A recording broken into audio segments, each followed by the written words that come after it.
Havaların soğumaya başladığı bu günlerde üst solunum yolu enfeksiyonları da hızla artıyor. Pek çok insan hastalık semptomlarının uzun süre geçmediğini ifade ediyor. Covid-19, influenza A, RSV virüsü kaynaklı hastalıklar bu dönemde üçlü salgın olarak hızla yaygınlaşıyor. Hastalıktan kendimizi ve sevdiklerimizi korumak için kişisel tedbirlerin alınması önem taşıyor. Memorial Şişli Hastanesi Enfeksiyon Hastalıkları ve Klinik Mikrobiyoloji bölümünden uzman doktor Servet Alan, üst solunum yolu virüslerine karşı alınması gereken önlemler hakkında şu önemli uyarılarda bulundu.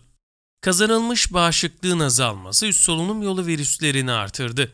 Tüm dünya etkisi altına alan COVID-19 salgını sırasında maske, mesafe ve hijyen kurallarına daha önce hiç görülmediği kadar dikkat edildi. Geçtiğimiz 2 yıl içerisinde insanların toplu bulunduğu alanlarda maske kullanımı, COVID-19 virüsü dışında solunum virüslerinin bulaşma oranını da azalttı. Maske kullanımı bu dönemde dünyaya gelen çocukların üst solunum yolu virüslerini hiç tanımamasına yol açtı. Toplumdaki yetişkin insanlar da 2 yıldan uzun bir süre solunum virüsleriyle daha az karşılaşmış oldu.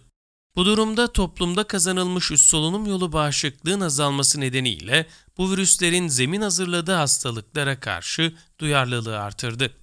Mevsim geçişinin yaşandığı bu günlerde birkaç yıldır çok daha seyrek olarak karşılaşılan virüsler bu etkenlere karşı kazanılmış bağışıklık azalmış olduğu için daha kolay bulaşmaya, daha sık ve daha ciddi hastalığa yol açmaya başladı.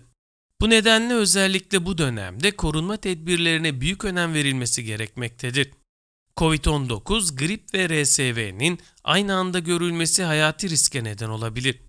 Toplumda üst solunum yolu hastalıklarının en bilineni olan grip dışında RSV de solunum yoluyla hızla bulaşan bir virüstür. Tüm dünyada üçlü salgın adı verilen Covid-19, grip ve RSV virüsünün kış aylarında hızlı bir şekilde artış göstermesi gözlenmektedir. Okulların açılması ve mevsim geçişlerinde sık görülmeye başlayan üçlü salgın, ülkemiz için de risk oluşturmaya başlamış durumdadır. Polikliniklere çok sayıda hastanın solunum yolu enfeksiyonu yakınmalarıyla başvurduğu görülmektedir. Bu hastalarda yapılan testlerde özellikle influenza A virüsüne sıklıkla rastlanmaktadır.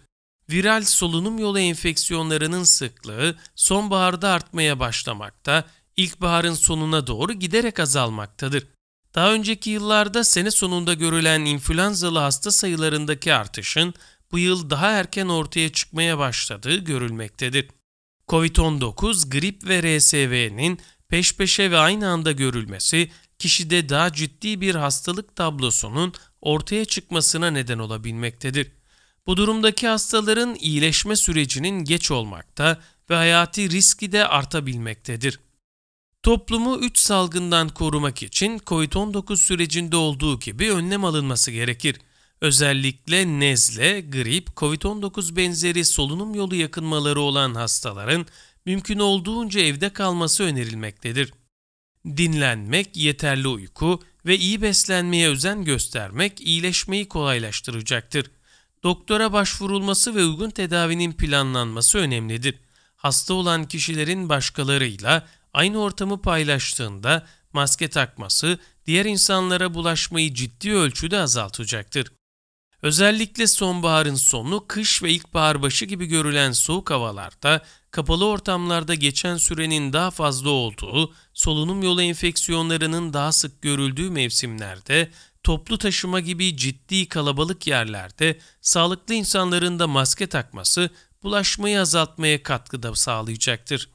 RSV için şu anda kullanımda olan bir aşı bulunmamaktadır. Fakat aşı çalışmaları devam etmektedir. Oldukça etkili olan influenza ve grip 19 aşıları hastalığın ortaya çıkmasını önleyebilir. Aşı hastalık ortaya çıksa bile semptomların daha hafif seyretmesine yardımcı olacak, hastaneye, yoğun bakıma yatışları ve can kayıplarını azaltacaktır.